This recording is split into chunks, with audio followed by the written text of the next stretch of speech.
ఛానల్కు స్వాగతం. మనం నిస్వార్థ ప్రజా సేవకురాలు ప్రముఖ నాస్తికోద్యమ నేత అయినటువంటి శ్రీమతి హేమలత లవణం గారి స్వీయ జీవితగాథ మృత్యోర్మ అమృతంగమై నుండి అనేక అంశాలు తెలుసుకుంటున్నాం కదండి. క్రితం ఎపిసోడ్లో మనం విదేశీ పర్యటనకు యూరప్ వెళ్ళిన హేమలత లవణం దంపతుల గురించి కొన్ని అంశాలు తెలుసుకున్నాం కదండి. ఈరోజు మరిన్ని అంశాలు చూద్దాం. ఈ పాశ్చాత్య సంస్కృతి నాగరికత మొట్టమొదటిసారిగా చూసిన వాళ్ళకి, అనుభవించిన వాళ్ళకి భారతీయ నాగరికత సంస్కృతితో పోల్చుకొని చూడడం జరుగుతుంది. అలా చూసినప్పుడు మనం కొన్నిటిని విపరీతంగానూ ఆశ్చర్యంగానూ అనుకుంటాం. డెన్మార్క్ దేశంలోని ఒక మిత్రుని ఇంటికి మేం అతిథులుగా వెళ్ళాం. ఆ మిత్రుడు నాస్తిక కేంద్రానికి వచ్చినప్పుడు మాకు పరిచయమయ్యాడు. ఆయన మానవతావాది. లవణం గారు నేను వారింట అతిథులం కనుక అతిథి మర్యాదలు చేయడానికి అక్కడి వారి మిత్రులతో ఒక రాత్రి విందు భోజనం ఏర్పాటు చేశారు. ఆ విందుకి వచ్చిన ఒక దంపతులను ఆయన మాకు పరిచయం చేశారు. ఈమె నా మొదటి భార్య. విడాకులు ఇచ్చాక ఆయన్ని పెళ్లి చేసుకుంది అన్నారు. నాకు భలే ఆశ్చర్యం వేసింది. ఈమె నా మొదటి భార్య, ఇతడు నా మొదటి భర్త అని మన దేశంలో, మన సమాజంలో చెప్పగలమా? చెప్పలేం కదా. అక్కడ సమాజంలో ఉన్న హృదయ విశాలత, గొప్పతనం, అతిథి మర్యాద కోసం 50 ఏళ్ల నాడు సెల్లార్స్లో దాచిన ద్రాక్ష సారాయి వడ్డించారు. లవణం గారు ఒక చెంచా మాత్రం తీసుకున్నారు మర్యాద కోసం. నేను అది కూడా స్వీకరించలేదు. దానికి వారు నొచ్చుకున్నట్లుగా గమనించాను. మమ్మల్ని హృదయపూర్వకంగా ఆహ్వానించి స్నేహపూర్వకంగా అతిథి మర్యాదలు చేసిన వారి మనస్సును నొప్పించాననే బాధతో నేను ఇలా అన్నాను. ఈ సారాయి తీసుకోలేదని మీరేమీ బాధపడకండి.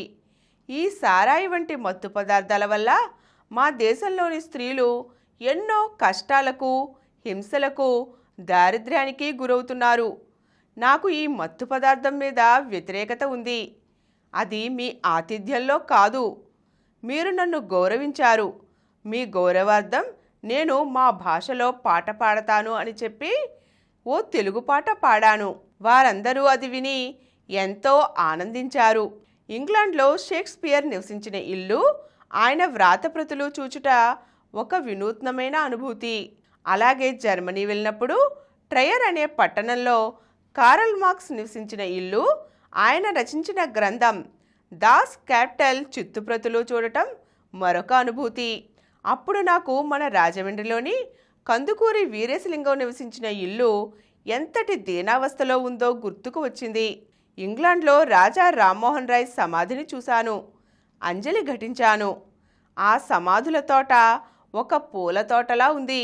సమాధులన్నీ వరుసలు వరుసలుగా ఉన్నాయి. ప్రతి సమాధి వద్ద గులాబీలు పూస్తూ ఉంటాయి.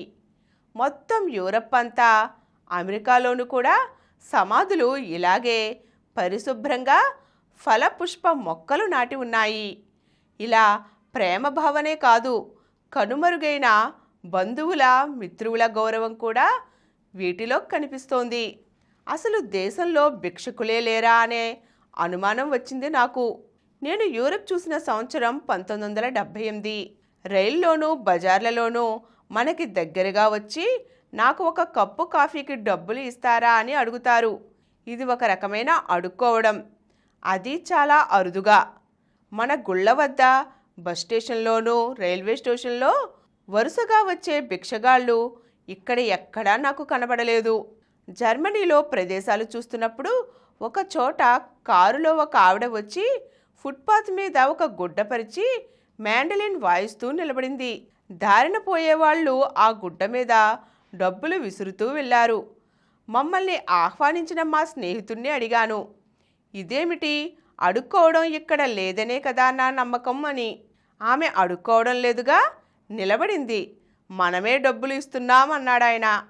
ఇక్కడే నేను రోడ్డు దాటవలసి వచ్చింది. పాదచారులు దాటే జేబ్రా క్రాసింగ్ మీద అడుగుపెట్టాను. అటూ ఇటూ ట్రాఫిక్ వస్తుందని ముందుకు వెళ్లకుండా అక్కడే ఆగిపోయా. అప్పుడు నా స్నేహితుడు అన్నాడు, హేమా రోడ్డు దాటు, నీకోసం ట్రాఫిక్ ఆగిపోయింది అన్నాడు.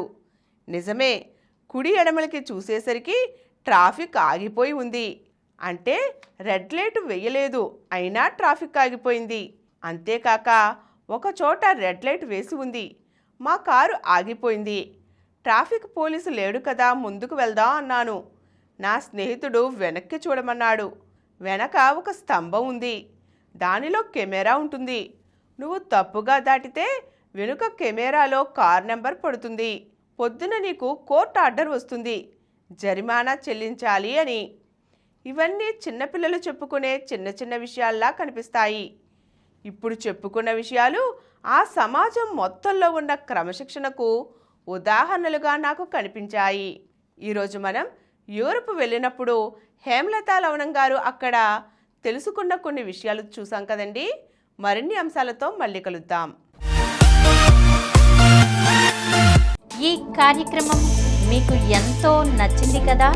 ఇటువంటి మరిన్ని వీడియోల కోసం అనతి కాలంలోనే 20 కోట్లకు పైగా వ్యూస్ సాధించిన సమరం ఛానల్ సమర్పించు యతీష్ సెంటర్ ఛానల్కు సబ్స్క్రైబ్ చేయండి, లైక్ చేయండి, మీ ఫ్రెండ్స్కి షేర్ చేయండి. అలాగే ప్రక్కనున్న గంట సింబల్ని ప్రెస్ చేయడం మర్చిపోకండి.